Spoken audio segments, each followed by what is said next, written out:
अस्सलाम और दुआओं के बाद ये है कि दो नुक्ते आज के बड़े अहम हैं। वो कानून जिसका मुझे बड़ा कभी अंदेशा था वो 2 रोज कबल आ गया है।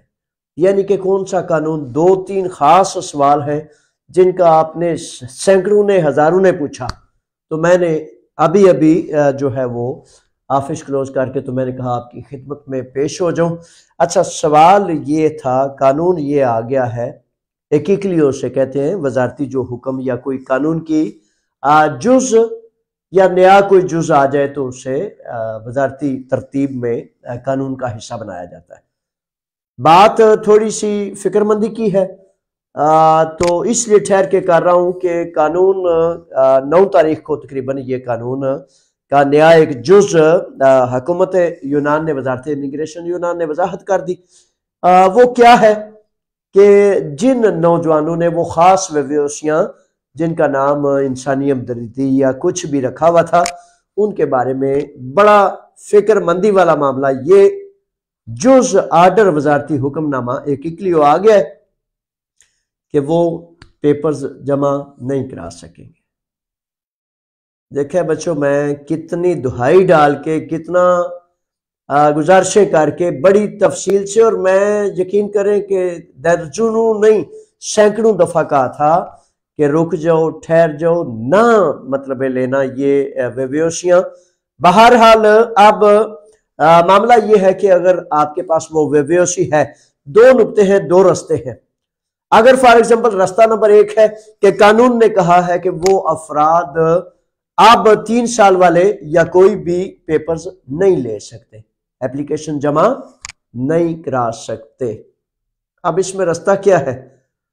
हौसला नहीं हारना, हिम्मत नहीं हारनी मेरे बच्चों। कोई ना कोई जायज रास्ते पर चलने वाले जायज तरीके से पाकीज़गी से अपने हक तक पहुंचते हैं, और जो फिर काले चिट्ठे पड़ जाते हैं ना कि की करो फटाफट, तो वो फिर रास्ते से भटक जाते हैं, और रास्ते से भटक जाने वाला जो है वो फिर 2 नंबरी से अपना हक हासिल कर लेता है, और जो सब्र से तहम्मुल से खड़ा रहता है वो इज्जत से, आबरू से, सच से अपना हक हासिल करता है। अच्छा, इसमें मैं कह रहा था कि अब रास्ता नंबर 1 है, कानून ने कह दिया ये 9 तारीख को जो वजारती गजट में जारी किया गया कि भाई वो लोग जिन्होंने ये वेव्योसियां ली थी वो अपने पेपर्स जमा नहीं करा रहे। कल और आज वकाला ने आपको कहना शुरू कर दिया कि भाई आपके पेपर्स जमा नहीं हो सकते। आज जितने बच्चे दर्जनों आए ना, तो ऐसे ढिलके हुए चेहरों के साथ, अफसरदा चेहरों के साथ, जो है सब तुसी सच ही कहंदे सो, जो है सब काश तुहाडी सुन लेंदे, मन लेंदे, आज है वक्त ना आउंदा साडे ते। मैं कहा चलो वो अब क्या, यानी कहते हैं कि अब क्या पछताए होत जब चिड़ियां चुन गई खेत। अब अगला नुक्ता क्या करना है? फिर दोबारा उन बच्चों से कहता हूं कि जिनके पास आपने अपने वकील की रसीद है, या वो रसीदें हैं जिन रसीदों की बुनियाद पर आपसे 496 यूरो या 143 यूरो या अब 800 यूरो लिया जा रहा है सिर्फ पेपर जमा कराने की फीस और 300 लैदा। वो बच्चे अगर आना चाहें तो वो दफ्तर आए, 1 सेंट के बगैर, 1 पाई के बगैर। ला एसोसिएशन में हमने उस इदारे पर केस दायर किया है। 2-3 दर्जन बच्चे माशाल्लाह हिम्मत और जुर्रत से खड़े हुए उनका केस दायर कर दिया। आप में से भी कोई करना चाहे तो उसका भी करेंगे। उधर बच्चों 500-500 यूरो दे के अपने गले में जुर्म का वो पट्टा डाल लेते, और इधर आपका हक इसलिए ताकि 25,000 बच्चों के पेपर्स जाया ना हो जाए। ये असल में कानून था जो अप्रैल 2023 में नया कोदी का मितानास्तब्सी के नाम से आया। ये कोई नया नहीं है, इसकी वजाहत सिर्फ और सिर्फ 3 साल के बारे में अब आई है, लेकिन ये कानून आया है अप्रैल 2023 में। और इस कानून में ये कहा गया था कि कोई भी फर्द किसी भी किस्म की चीटिंग करता है, 2 नंबर पेपर्स का इस्तेमाल करता है, हुकूमत वक्त को धोखा देता है, तो उस पर 5 साल की पाबंदी, बैन और अदालत का सामना, जुर्म का सामना जो उसने किया है उसको करना पड़ेगा। अब ला एसोसिएशन में मैं केस दायर करने की वजह पहले भी 10 दफा बता चुका हूं, फिर बताता हूं कि मेरे बच्चों, मेरे शहजादों, इसलिए यह केस मैंने दायर कर दिया है कि एक इदारे ने दुहाई डाली, एडवर्टाइजमेंट दी, पब्लिसिटी की कि आए, कानून मौजूद है, आ जाए, आ जाए। बेशक आपने लालच की, बेशक आपको पता था 2 नंबर ये सारे के सारे मुतरक हो गए थे, आपको पता था, लेकिन अब मौकफ क्या इख्तियार करना है कि भाई एक कानून का इदारा जिसने कहा जी हम बहुत बड़ी कानूनी ऑर्गेनाइजेशन है, आए, हम आपको कानून मौजूद है, आपको लीगल पेपर्स बनाकर देते हैं। 25,000 मजदूर इसका शिकार हो गए। वो जुर्म उस कानून वाले इदारे का जुर्म है, इसलिए मजदूर को माफी दी जाए, दरगुजर की जाए, और जिसने जुर्म किया है उस जुर्म करने वाले की जो है उसकी गर्दन पकड़ी जाए। नंबर 1 ये है। और इसमें वजाहत अब ये है कि फॉर एग्जाम्पल आप कहते हैं कि कानून ने अगर हमारा तो रास्ता बंद कर दिया, मेरे बच्चों फिर भी सुन ले, अब हिकमत अमली बड़ी अहम होती है, अगला स्टेप बड़ा अहम होता है, लेकिन फैसला आपने खुद करना है। अब हिकमत अमली क्या है? हिकमत अमली यह है कि या तो हाथ पर हाथ धर के फिर दोबारा किसी नए नौसरबाज, किसी नए 2 नंबरिए के साथ जाकर कोई रास्ता इख्तियार करें, या ये कह दें कि भाई पेपर्स अब चूंकि मिलने नहीं इसलिए मैंने नहीं लेने। सब जायज, जिन्होंने व्यवसायियां नहीं ली वो तो खुश हैं, उनके तो पेपर्स जमा हो रहे हैं। जो बच गए थे वो अल्हम्दुलिल्लाह कल से परसों से मुसलसल उनकी व्यवसायियां बन रही हैं और वो कानूनी हैसियत हासिल कर रहे हैं। अब इसमें मैं क्या तजवीज करता हूं, बहुत तवज्जो से सुन लें। आप अपने अपनी व्यवसायों के बारे में पेपर्स जमा कराने के लिए फाइलें रेडी रखें।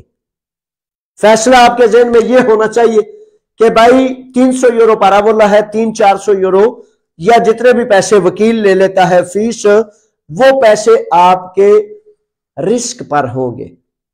लेकिन तजवीज करता हूं कि फिर भी आप फाइल जमा कराने के लिए कोशिश करें। और अब मेरे बच्चों 2 नंबरी, 10 नंबरी, 3 नंबरी नहीं करनी। अब अगर दोबारा आपने 2 नंबरी की तो फिर तो पक्का जो है वो जुर्म साबित हो जाएगा और फिर आपके बाहर निकलने का कोई रास्ता नहीं रहेगा मादरत से। तो अब करना क्या है कि एक तो हम केस दायर करके ला एसोसिएशन में, और दूसरा आपकी फाइल जमा करा के अगर खुदा न खास्ता आपकी फाइल रोक दी जाती है उस न्याकोदी का मितानास्तेबशी के कानून के मुताबिक, तो उसमें क्या होगा कि कानूनदान वकाला जायज दुरुस्त रास्ते से अदालत का दरवाजा दस्तक कर सकेंगे और शायद मुमकिन हो सके कि आपको एदीकी व्यवसाय मिल जाए। यह है, लेकिन इसमें खुली खुली सच्ची सच्ची बात यह है कि वो जो आपने 500-700 1000 यूरो पारावोला और वकीलों की फीसें देनी है वो रिस्क पर है, वो खतरे पर है। लेकिन इससे यकीनन बेहतर है कि आप जब ये कहें कि अब ना तो मैं ले सकता हूं, उसकी एप्लीकेशन कर सकता हूं, और क्या करूं मैं 2 नंबर तरीके से फिर किसी जुगाड़िए, फिर किसी 2 नंबरिए के पास जाता हूं, वो करूं, वो ना करना मेरे बच्चों। मेरा काम है आपको बताना, आपको कहना। तो जायज तरीके से इसी को फाइल दोबारा एप्लीकेशन करें कि आपकी वो व्यवसाय बंद की जाए और पेपर 3 साल वाले जमा कराएं। अगर रिजेक्ट हो जाए तो आपके वकील के पास, आपके पास ये इम्कान मौजूद है कि आप अदालत में दस्तक करते हुए कहें कि ये जुर्म जो है वो फलां इदारे ने किया, मैंने नहीं किया, मुझे दरगुजर किया जाए। ठीक है। इसके बाद सवाल ये है, इसमें तफसील बड़ी लंबी है और लेकिन मैं इतनी तफसील समझता हूं आपके लिए काफी है। सवाल नंबर 2 जो बहुत ज्यादा आज आ रहा था, आता रहा है कि वो सुने जी असी वो टिकटॉक ते कि वो पाकिस्तानी ते अल्बानी ते दूजे जड़े फॉरनर ने, बांग्लादेशी या दूजे त्रीजे मालकान, उनका लेटर नहीं चलेगा। मेरे बच्चों, कानून में इसकी कोई वजाहत नहीं। हाँ, ये वजाहत है कि चाहे ग्रीक का मालिक हो, चाहे अमेरिकन हो, जर्मन हो, कोई भी मालिक जिसका बिजनेस है, उसके बिजनेस डॉक्यूमेंट्स अगर मुकम्मल दुरुस्त हैं तो मैं समझता हूं कि आप अपनी पूरी फाइल तैयार करें, तरतीब करें और अपने वकील के सामने रखें। बराए मेहरबानी इस बात का, इस सवाल का थोड़ा सा समझने की कोशिश करें कि जिन बच्चों के एनसी में लग रहे हैं और मालिक लेटर ये दे रहा है कि भाई ये मेरे पास काम करता है, ये मेरा मजदूर है, मैं मालिक हूं, मेरे बच्चों इस सवाल की जान छोड़ दें। गुजारिश ये है कि आपने अपनी फाइल सारी पूरी करनी है, फाइल पूरी करके अपने मामलात अपने वकील के सामने रखने हैं और फिर आपका वकील आपको बताएगा कि कब आपने एनसी में काटने हैं या नहीं काटने। ज्यादा इम्कान यह है कि एनसी में काटने पड़ेंगे, रोकने पड़ेंगे, क्योंकि लॉ जो है वो कानून आपको कहता है कि ये उन अफराद के लिए इमिग्रेशन है जिनके पास पेपर नहीं। इसमें पुराने जिनके खराब पेपर्स हैं वो सारे के सारे भी शामिल हो सकते हैं। शर्त सिर्फ ये है 3 साल का साबित करना है और आपके पास जॉब लेटर जिसमें मालिक ये यकीनी बनाए, दिस में वो में का लफ्ज यानी कि मैं इसको वादा करता हूं, यकीन कर लें कि इसको मैं जॉब दूंगा, ये लफ्ज है। पाकिस्तान कम्युनिटी के पेज पर वो लेटर मौजूद है और पाकिस्तान कम्युनिटी का जो एक पेज है infotimegreece.com उस पर भी ये मौजूद है, वहां से आप ले सकते हैं। लेकिन उसके बावजूद आपको पता क्या कह रहा हूं, इन लेटर्स की जान छोड़ दे कि हर कोई एक दूसरे को वो लेटर दे रहा है। मेरे बच्चों बड़े मुख्तलिफ किस्मों के लेटर्स हैं, बड़े मुख्तलिफ किस्मों के मामलात हैं। आप जिस वकील के पास जाएंगे अपने आप को हल्कान ना करें। जिस वकील के पास जाएंगे वो वकील ये तय करेगा कि आपको क्या चाहिए, क्या कमी है, कब एनसी में रोकने हैं, कब ये करना है। अच्छा, इसके बाद एक सवाल था कि कई बच्चे, अब ये पेपर्स जमा करने कराने वाले बच्चों को कह रहा हूं, दफातर को, उन्होंने अपनी अपनी जो इश्तिहारी मुहिम है उसमें बच्चों बड़ी तवज्जो से सुन लें, जिन्होंने ये दफातर डाले हैं या मुख्तलिफ ऐसे इश्तिहारात दे रहे हैं कि भाई अगर आपने सबूत बनवाने हैं तो हमारे पास आ जाए, तो बराए मेहरबानी अपने आप पर रहम करें। ये एक क्राइम है, ये एक जुर्म है और सबूत बनवाने हैं का मतलब ये है कि सबूत मौजूद नहीं तो 2 नंबरी का इश्तिहार मेरे बच्चों ना बनाएं। इस तरह प्रॉब्लम बन जाएगी आप सबको, तो फिर पहली प्रॉब्लम से निकल नहीं पा रहे और नई प्रॉब्लम्स क्रिएट अपने लिए ना करें। मेरे लिए मसला नहीं है, मसले जो है वो हमारे उन बच्चों के लिए जिन्होंने कल फूल बनना है, कलियां हैं, तो उनकी रोशनी मैं चाहता हूं मदम ना हो जाए, जाया ना हो जाए। तो ये है 2-4 बुनियादी चीजें। तो अल्लाह ताला खैर करे, आपको शाद आबाद रखे। अब तक इतना ही था, बहुत ज्यादा इमरजेंसी था, बहुत जरूरी था। आखिर में फिर दोबारा कहता हूं कि बराए मेहरबानी 2 नंबरी से रुक जाए। लेटर नहीं है, जॉब नहीं है, 6-6 हज़ार यूरो एजेंटों को ना दें।